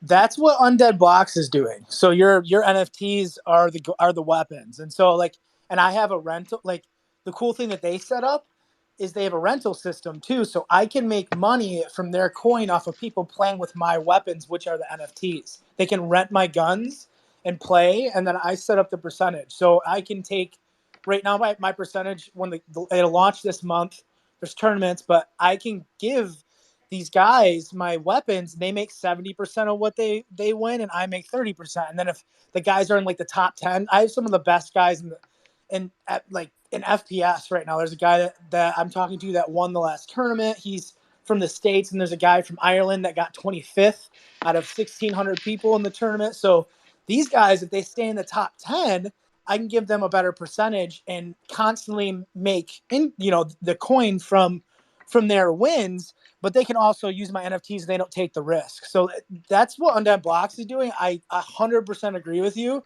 That's why I'm scared that if Call of Duty catches on to this kind of stuff and like mainstream games, they'll do the same thing and then it'll shit on everyone. So that's why I'm trying to invest into like exactly what you're saying right now, into games that I think are going to keep doing that. And that idea is genius, right? So it's like your NFTs are the weapons.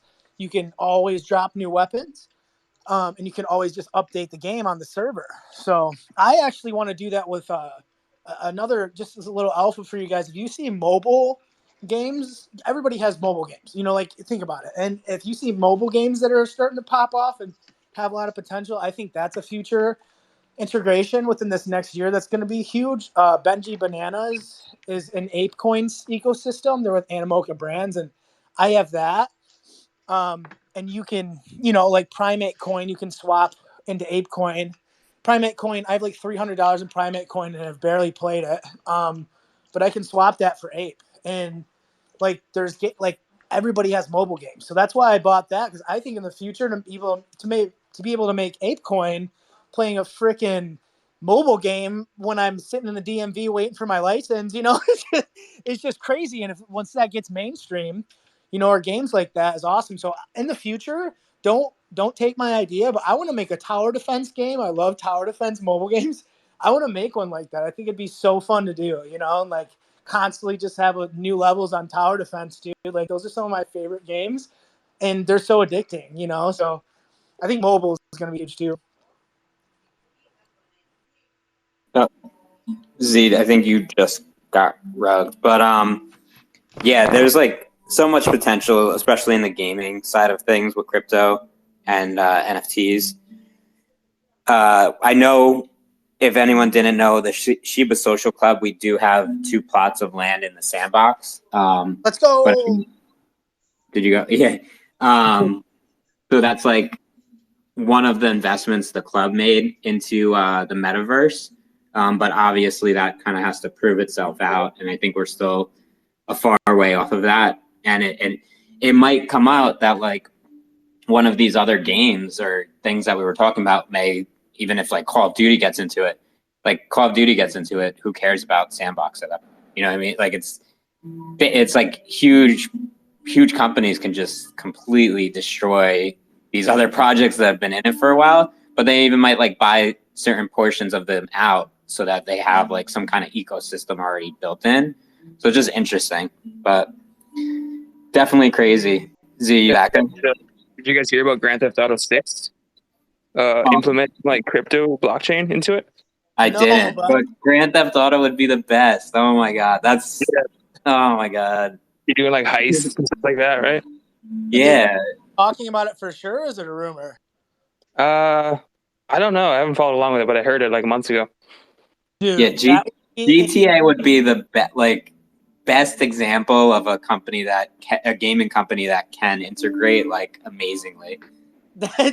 Right? Because all the items, they basically are the metaverse. They're just not in like VR. Like yes, hands down, dude. Like, but that's what like you're saying right now, dude, is like if that happens, like that's gonna take over, you know? So it makes me it's super exciting, but like at the same time I'm like, shit, dude, I'm trying to get my foothold and get ahead of these guys before that even happens, you know. Imagine playing as your Bored Ape character in GTA, or your Shiba or your Shiba character in GTA. Like that'd be so sick. That's like crazy. Yeah, I would love that, dude.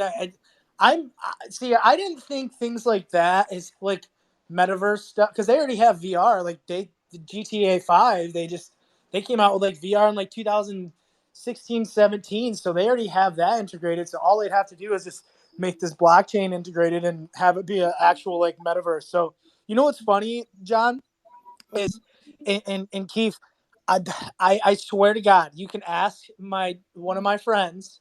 I swear to God on my life.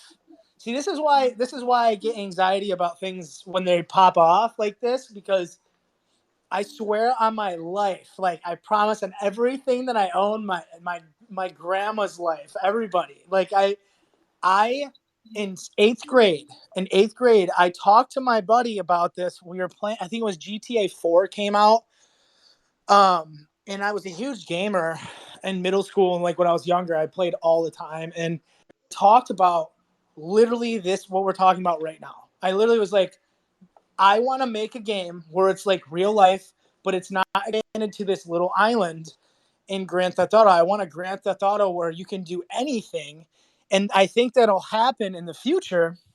And I never talked about money and being involved, but I was like, I want to make this. Like, I don't know how I do it, but I want to make this, and I want to be able to not be bounded by like because all the games have like a outer boundary, and every single time the map gets bigger and bigger and bigger, and that's what people look for in open world games, right? So before that even happened, I was talking about how it was going to happen, and I wanted to be involved, and then like I watched it kind of like evolve, and I never forgot about it, dude. So like that's why like when I see all this stuff happening, I'm like, dude, I do not want to be left behind and not take action on it. It gives me anxiety, like because it's like there's so many people out there that probably thought the same thing. They just didn't do anything about it, you know? So look what's happening right now. It's like that's what like every big business that's out there is like, oh, it's such an easy like I had that idea. Yeah, but if you didn't take action on it, doesn't matter. Then it doesn't matter, right? Like you could have $1 million ideas every day, all day, but if you don't take action on them, then what are they? Yeah, and no, it's what's crazy is everybody thought I was stupid and it would never happen. It's the same thing with in 2014. I don't know if you guys are into anime or not, but there's a show called Sword Art Online, and it's about like being stuck in a video game and you can actually die. Like it's connected to your brain. It's a VR headset, so it's like Meta's metaverse headset. These kids go into it, and it's like a it's like a survival like RPG game, and they get locked into it. And if you die in the game, the device, it's called a Neuralink, is connected to your brain and it fries your brain. So like, It's like the Matrix. And then in the Matrix, it did the same thing, right? Yes, dude. Like I watched that show. I was like, dude, this is good. This could be real. Like the reason why it was so good is because it could actually happen.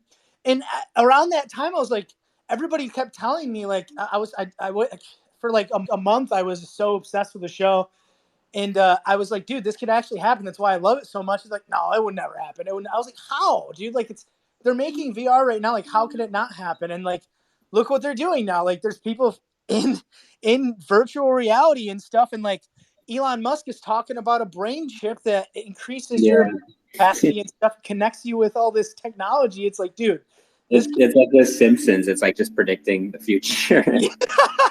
It's just, and like, but here's the thing, like Apple, like all these companies, like you're saying, like everybody said they were stupid, you couldn't do it, and like all this stuff.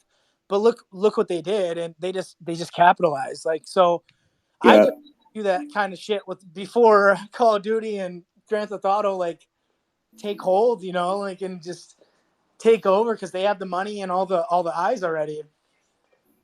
Yeah. Yep.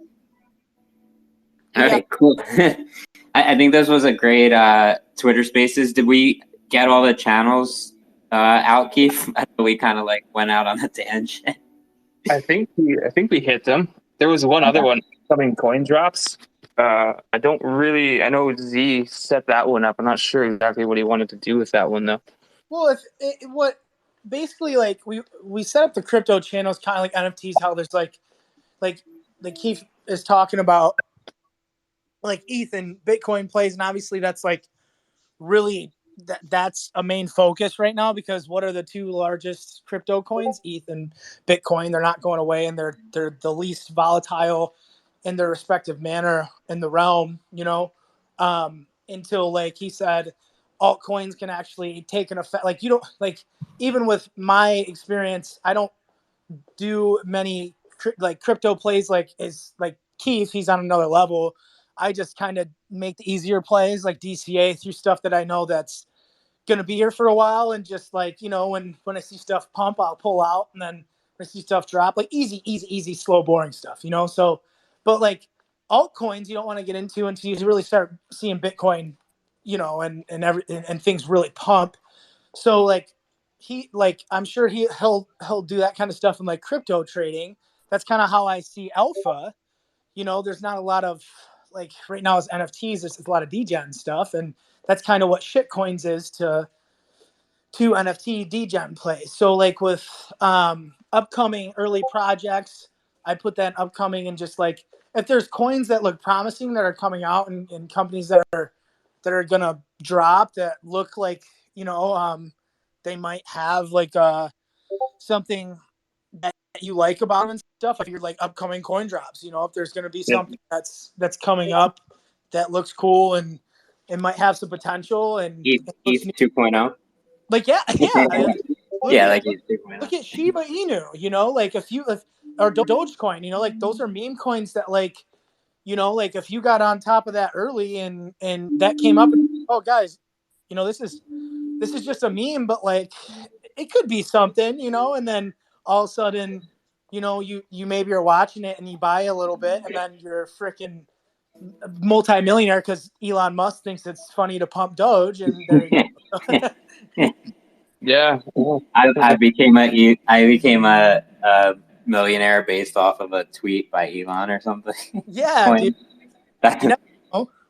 Yeah. I bought like $500 of Doge right before Elon started pumping it in Wow. 2020, and I put like $500 in Canadian, and it was worth like 50 grand in 3 months. Oh my And he god. started pumping and pumping it, right? When he went on Saturday Night Live, it was pumping to like 75 cents, and I had bought it at like half a penny.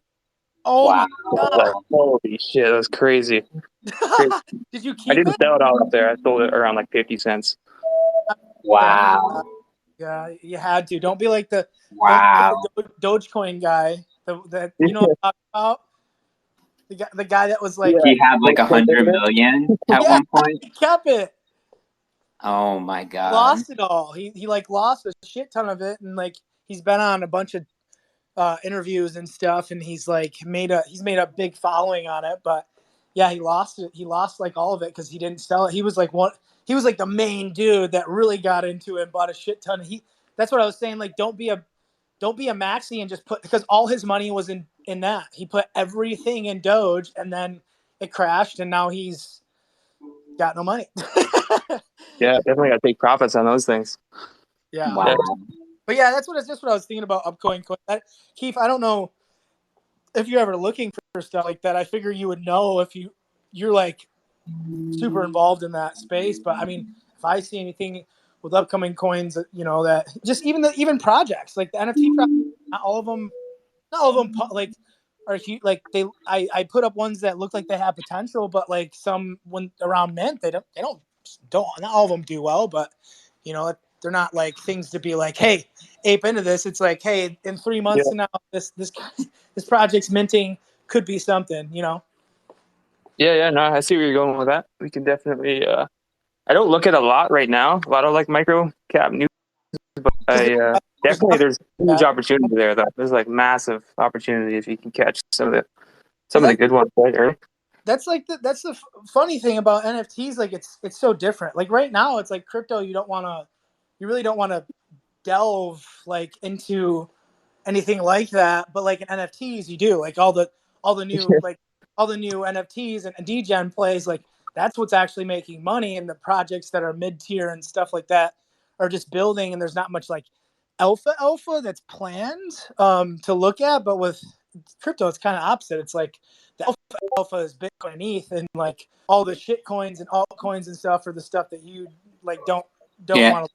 I was gonna say that the shit coins have like had their time, and now it's like NFT projects time, where like instead of getting all new coins every day, you get new projects every day. Yes, and I think once if we dive like and start going sideways even more, where it's just like really boring, and say ETH gets to triple digits and everybody's super sad again, and then it just kind of goes sideways for a while, which I think is going to happen this winter. I really think that we'll see more lows. If we don't, then hallelujah, awesome. But I just don't think it's done. But who knows? But if we do that, I think people are going to be bored and NFTs go up, and that's kind of what we see periods where crypto dives, and then people are really mass like scared. But if you look at history through NFTs, for the majority, when ETH drops, NFTs go up, and then when ETH pumps, NFT volume goes down. So I was gonna say one of the things in the market to watch this week, I think it's Wednesday, is the inflation number percentage, and if that shows that inflation dropped in July, because it's always a month behind, we're gonna have a huge rally, and that's gonna be across all markets. Yeah. So like if inflation, because it basically indicates that the economy is not going to go into a recession. Well, a full recession. I know we're technically in a recession now based on quarter over quarter, but the overall atmosphere, if inflation drops in this next report on Wednesday, you're going to see a huge rally in the stock market and a huge rally in crypto should follow it based on that. So everyone stay tuned on Wednesday to the markets. It's going to be a fun week for sure. Yeah. I'm especially with ETH at like major levels. Oh my God, ETH's just like toying with this level. It makes I hope it gets another dip to like 1,500 before breaking out, but that's what I want. I actually pulled out all my ETH And now I'm like, I don't know. I'm looking at one to buy again for that, but now I'm like, I'm just watching it super, super, super carefully. I don't know. Nervous about it. This Wednesday, we're gonna be big. This week. Right before. Oh yeah, before we get off too, there's a lot of people that bought into Esekai Meta. So, well, congrats if you bought when I said to do it. It was like 0.25 public, and then went up to like 0.7. I actually sold and then rebought back in because it's a huge, like that's one project I've been planning for like months, and they're gonna take over the the anime kind of realm. I believe. I believe they have the potential to rival Azuki. I really do. I think it might have another pump. If you're still holding, you didn't get out, it might have another pump. They reveal the 19th. So I know, I think Keithman got into that too. No, I missed that one. I've been so busy, man. I must have missed that one. Damn, yeah. That's a good call. Yeah, they were huge. That's a nice jump. Yeah, they're like they're big. They're like they're definitely a staple in the anime realm of NFTs, and it went from 0.25 to 0.7, and then it's been kind of settling around this 0.4 area, and we're seeing little pumps and then dives to like 0.35 and then up to 4 and 0.42. But I think they're doing this longer reveal thing where they're having the community get involved and look at the traits. They're having like the community contribute to traits. So they had like a certain amount of traits kind of set to the side for the community to decide, and they did that. And now they're going to create them and reveal them on the 19th. So I don't think a lot of people know this, and I don't think a lot of people are prepared for it, but I think it might have a pre-reveal pump before then. So right now, I bought back in at like 0.4. I'm holding 2 at like around there. I'm looking for this pre-reveal pump, and then I'm going to sell before the 19th and then buy back in once, because every single time. And then hopefully some of you are listening right now that have a lot of questions, because I see a lot of people in the chats are like, should I hold till reveal? And I'm like, dude, I'm going to say right now, not financial advice, but never, if you want to make profits, never hold through reveal unless you really, really, really love the project and you want to bank on a rare. If you want to make money in the market, there's always a pre-reveal pump. So sell then, and then you can always buy back in when the reveal happens, because it's going to drop. People are going to drop non-rares, and if you believe in the project, Esekai Meta, I believe will be over an ETH for sure at one point. And so I'm just going to buy one for like 0.2. That's just common, just somebody dropped, and then just hold on to it long term. I never hold long term, but I'm like that bullish on this project, and you might as well do that every single time. Like sell the pre-reveal, and then if you really want in, you could always buy back in later, but don't hold through and not make any profits. So 19th pre-reveal, I think that'll be a big pump, and you guys should definitely check those out and that project out. I'm gonna have to get in on that one. Yeah, it's a good one. Awesome. But great talk. That was 1 o'clock. 1 o'clock. That was 12, almost 2 hours, even though we started a little bit late. Definitely jump in our Discord. We'll definitely tell you our schedule for our games and stuff in the Discord, but also for our next Alpha Spaces and our next Twitter Spaces. And on that note, Shiba out. I hope everyone enjoys the rest of their weekend. Later, guys. Thank you. Later.